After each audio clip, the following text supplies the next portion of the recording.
Another node is transform. It's very useful when you want to create and combine a lots of mountain together.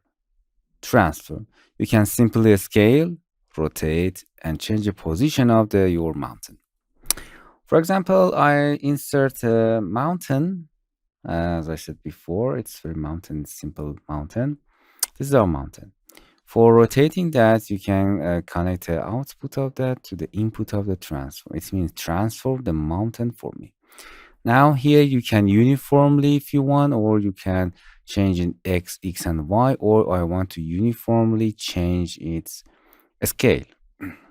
Nice, you can change the scale, but if you scale it down, be careful about this because it's scaling down the whole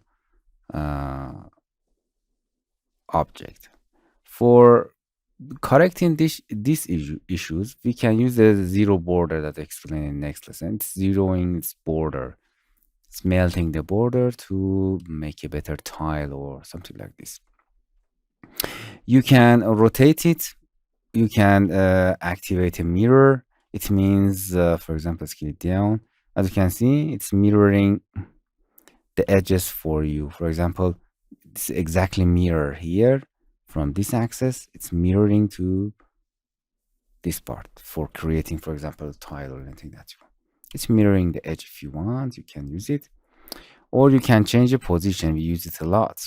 We change the position of this mountain in X and Y, or the X and Y just, or you can make it the default.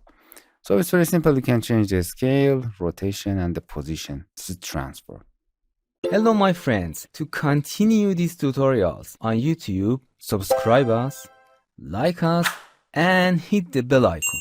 And now you will be alerted about all of the amazing videos that we release.